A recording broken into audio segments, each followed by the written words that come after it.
Home is where connections are made, memories are formed, and ideas are born. And no one knows home better than NFM. Thanks for tuning in to I Am Home, the podcast that goes deeper than trends and dives into what it means to make your house a home.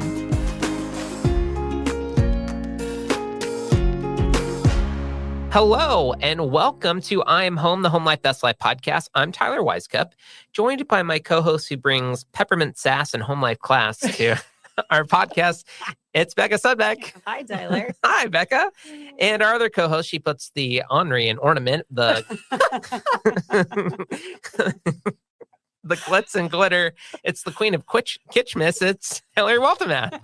Thanks, Tyler. Of course. Today, we're decking the halls with the hottest holiday looks. We're talking about top trends, things that are going to help us make this season merry and bright and super stylish this year. I'm really excited to get into this conversation with you, Hilary. But first, let me tell you why we're even doing this podcast. And that's because NFM is more than just your everything home store. We're in the business of improving lifestyles because your home life should be your best life. And you can learn more at nfm.com. So, Hilary, what is this segment today? Like, what's the best way in for us? Yeah, so we've had fun kind of like looking at some of the forecasted or kind of predicted trends for the season. So I have some of that prepared for you. We'll kind of talk through the different looks, and like I've said, it's not like wholesale changes year over year, but it's fun to see things kind of evolve and shift as new things kind of emerge, and it's can be fun to participate in trends if you're into that type of thing. And I know we may be balling on a budget a little bit too, so I have some fun DIY ideas to maybe infuse a little newness into your holiday decor. Or my favorite thing to do is use it as an excuse to get some girlfriends together and do a little crafting, a little crafternoon, a little DIY, little DIY fun. So you can turn it into a fun event. Yeah. And we've got great hosting, entertaining tips from our friend Amy, who came on and shared that with us. Yeah. And so you could use some of that and then use a little of this and find some more reasons to kind of get together to celebrate the season. Perfect time of year to do it. Yeah. But I was working on this episode and I was like, how did we get to this point of putting up a Christmas tree and trimming it? And I was like, where did this even originate from? So I was looking up some facts and some history about it. And I'm curious if either of you know much about the origin of the Christmas tree. I feel like my understanding of the Christmas season is from one of those claymation movies with the Santa and the reindeer. Yes. And I don't know that those are 100% accurate. Yeah. I think they are made to entertain, so you might be onto something. Oh, okay. Yeah. Good. Well, I'll tell you that the Christmas tree tradition originated in Germany. Mm-hmm. Which you kind of think that's kind of like the Christmas Mecca a little bit. Tannenbaum, right? Yes. And it started when these devout Christians brought decorated trees into their homes, and they adorned these trees with apples and nuts and candles. And it was symbols of the Garden of Eden and eternal light. So that's where Christmas trees originated. Yeah. And the custom of decorating trees or evergreens dates back even earlier to ancient Egyptians and Romans and Druids. They used greenery during winter solstice celebrations to symbolize life and renewal. So no, they didn't. That's crazy. Yeah. So when we talk about the evolution of trend, you can see where it's started and how things evolve year over year. So I thought that was kind of interesting. And I bet the Egyptians had some pretty sick tablescapes. I think so too. Yeah. I think so too. And then Queen Victoria and Prince Albert, who was German, helped popularize Christmas trees in England and by extension, America. And after an 1848 illustrated London news image showed their family gathered around a decorated tree. And so that's kind of got us where we're at today. I feel so informed now. Right. Yeah. Yeah. And like you said, that evolution is pretty interesting to hear about. Just way back then to, I spent some time in Germany and that O Tannenbaum song, that kind of stuff. I think it's really cool that we have holidays like that that are something that come from so long ago and still happen today. I think it's kind of a cool thing for humanity. Totally. Agreed. The tradition. Yeah. And like ways you can kind of make it your own a little bit too. So there's room for that. Yeah. Hey, well, do you want to get into it? You want to see some visuals? Yes. Yeah. Okay. Let's do it. This is why I show up for these. Yes. Yeah. Scott, do you mind getting our first one up? So this one, I'll just go by the name that our trend forecasting service like put together for us. So one is called Arcadia. So there's a ton of folkloric influences here. Things kind of feel like heirloom like, so they're not like shiny and new. Maybe they are like handed down.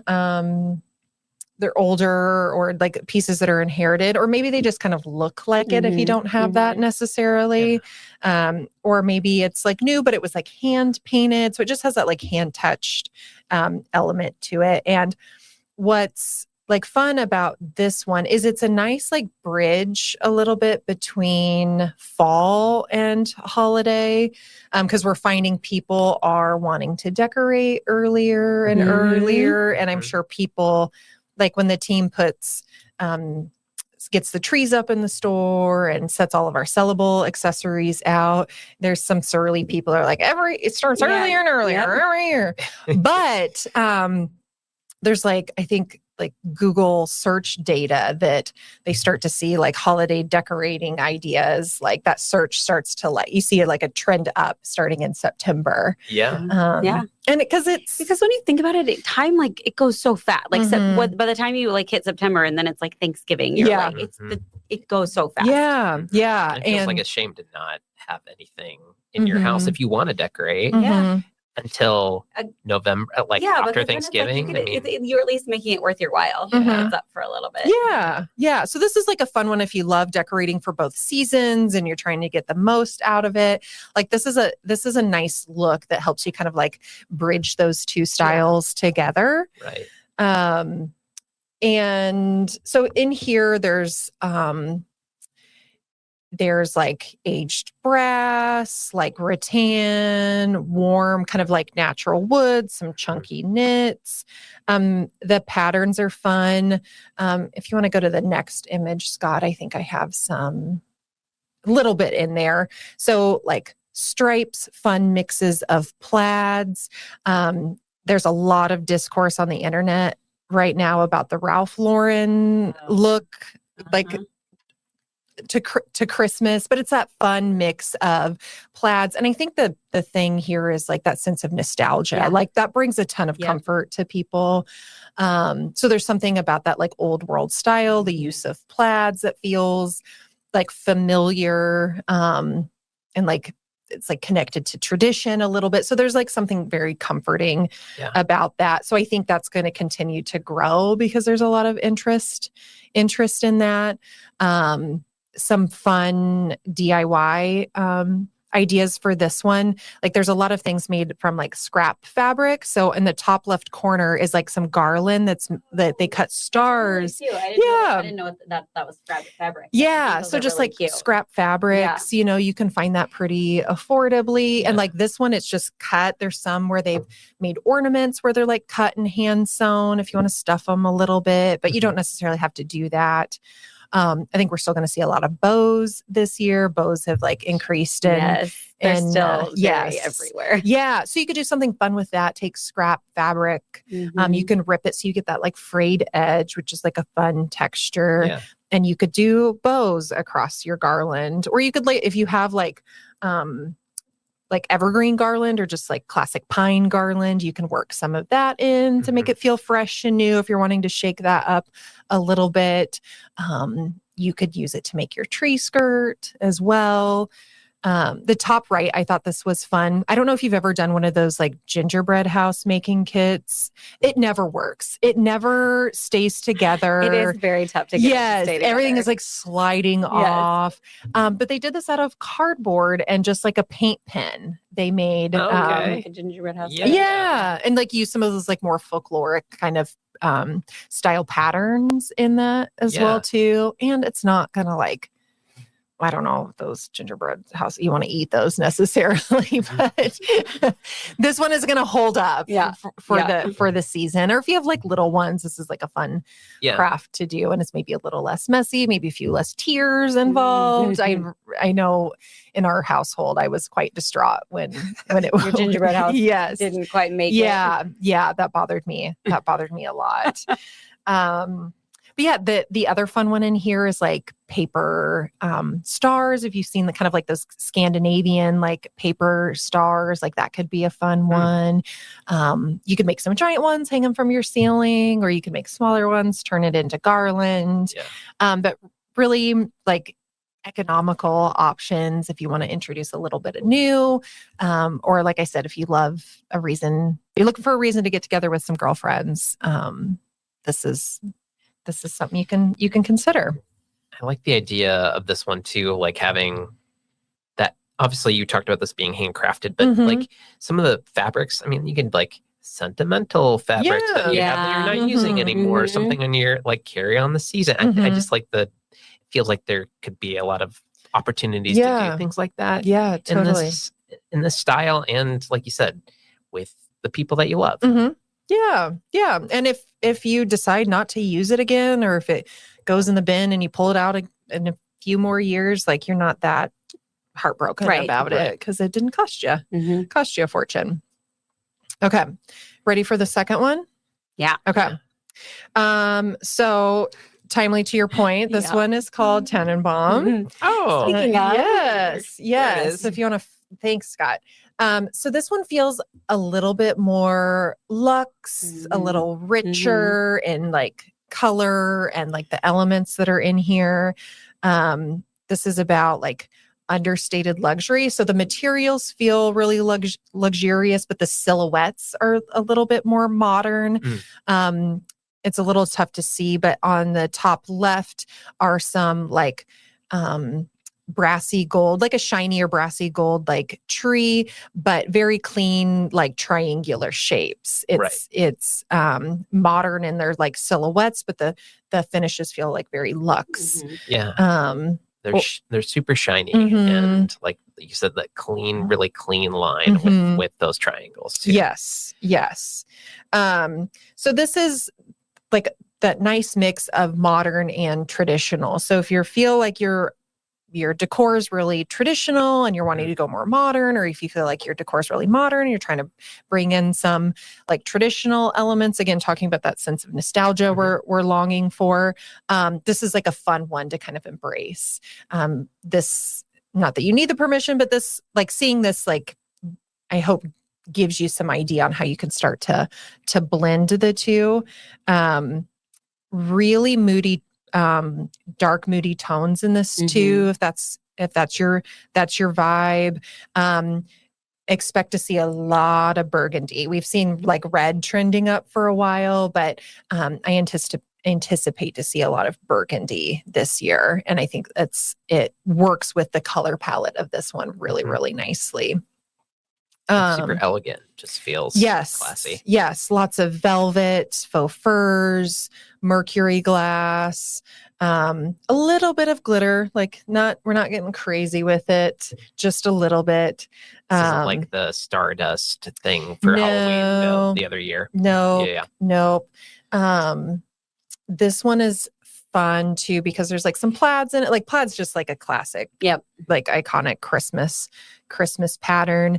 And then some like fun floral patterns worked into this too. So again, that blend of like modern and traditional coming together in a really, really fun way. I want to call attention to the trees in the top right. It's tough to see in scale, but they're like accordion paper trees, but like in like 6 foot tall. Oh, okay. Yeah. So I'm like, we have to find these for next year. We don't have them in our stores this year, but I expect this to be one that grows bigger next year. And I don't know about the design of these specifically, but a lot of times that accordion design can be like folded up almost flat. Yeah. Nice. So super easy to store. Doesn't take up a lot of room. Yeah. So if you're someone you want to have that like festive spirit, you like the decor, but if like you don't want to do the natural tree thing, you don't have storage for the faux tree, or that's just like a lot of stuff that goes on that. These are like so striking and beautiful on you don't their have to decorate them like if they're just out of the box. Yeah. So I found this photo and I expect we'll maybe see more of this in 2026. I expect that to be, I've seen like smaller, like tabletop size, but these like giant ones, I think are really fun and cool. Scott, will you flip to the next visual? I think this has some of my DIY. So here it shows a few more details. At the top middle is like, it's tough to see, but a little pattern mixing action. So we have like a classic red plaid. And then next to it is like a green, like floral jacquard print that's got like a glossy sheen to it. So the plaid is kind of like textural, a little bit chunky. So it just shows how you can, again, mix those two styles together. A fun DIY for this one, top right is like book paper trees. Yeah. I like those. Yeah. So similar to that like accordion style tree before, but here's like a DIY version if you want to, jump on it. But maybe you've got some like old books lying around, or you could like thrift those really easily. And again, like in terms of storage, you can like fold those back down to flat. And doesn't require a ton of like skill with that one either. And the shapes just look so dramatic to like the whole point of this trend generally. Just so sharp. Yes. Okay, you ready for the third and final? I saved the funnest one for last. Oh, okay. Yeah, I'm ready. So this one is what we're calling Après Ski. Okay. So it's this fun fusion of like sporty mountain lifestyle meets Candyland confection. So really bold, bright colors, like brights, almost neons, like day glow bright. And this one is like really targeted at boosting your serotonin. We've talked about dopamine decorating. Like this is it. It's kind of like childlike, which is fun, but made for adults. Really cheerful, and it's about like really bold color combos. So like I'm expecting to see a lot of pink and red together here, which like normally you're like two colors that like do not go well together. But for Christmas, it's really, really, really fun. And Tyler, you mentioned Kitschmas at the start, but that's what this is all about. Like, there's this fun, I think, shift happening that we don't have to be so serious about it. Like, it should be a little cheesy. Yeah. It doesn't have to be like, I don't know, department store level, like, pristine, like it can be a little cheap and cheerful and fun. And the fact that it's not supposed to go together kind of makes me want to put it together. Yes. You don't have to worry as much. Like it works. Yeah, it should be fun. Like, I think that's really like the discourse around Halloween this year. Like, it's not supposed to be like elegant. It's supposed to be fun. So if that's you don't want to take it so seriously, this one is all for you. So it's like a fun mix of shapes too. There's like scallops and stripes and baubles, like really fun, bold patterns in this. Chunky stripes, some like ski motifs in here. Or I don't know if you've seen like the Fair Isle, like sweater pattern. So again, it's that like fun Candyland mixed with this like sporty ski vibe that makes it really fun. Peppermint swirls in here as well. Maybe flip to our next photo. Yeah, so here's some more detail shots of what you can do here. And what I've seen some fun photos, and I think of these photos and why I don't put them in here. They just stay in my brain. But I've seen a couple places, maybe they hang a disco ball somewhere in the center of their room. Yep. And just like garland galore, like from the disco ball out to the corners of the room. I'm on board. Yeah. Okay. And you could do like paper garland. Like, do you remember making like paper chains? Yes, of course. Yeah. So like fun, really affordable way. And like, don't worry about like the size or like the colors. Anything. Yeah. More is more with this one. So you could do patterned paper, solid paper. I've seen tinsel like making a comeback, which is fun. I even bought a little bit of it last year and did a little tinsel on my tree. Nice. And so, yeah, if you want the shiny, the colorful, lots of fun you can do with this. And I've seen people take tinsel beyond the tree, like putting it in there. I saw a wreath that was just like dripping in tinsel, so much that you could hardly see the green behind it, which is really, if you're feeling fun and flashy. So yeah, that's my third and final one for you. Extremes though, because like you said, it still feels right for where we're at culturally right now. This idea of like, oh, I just want to be nostalgic because like that makes me feel happy. But also being like extreme like this can make you feel incredibly happy during this time of year and during this period in world events where we're all just like, oh, I just need something to make myself feel better. Yeah. Or if you have some of those, why can't I think of the name? Blow molds, like the Santas, the plastic Santas, the like OG outdoor Christmas decoration. Like if you've got some of those, like really fun one to kind of like throw some of those in here as well, as well too. So again, that sense of nostalgia, but you're like, I'm not like a red and green kind of person. This one's for you. It's beautiful. Yeah. Yeah. Fantastic. Yeah. So I always like to, first, any standouts for either of you that you're drawn to? Man, I love all of them equally. Christmas is such like the best time for all of this kind of stuff for me. So like I would do all of them, but if I had to pick, probably this last one. Yeah. It's fun. How about you, Becca? I think same. Yeah. I also just like it because I mean, you can't not feel happy when you see this. And I feel like it kind of extends a little bit beyond like the holidays. Yeah. Totally.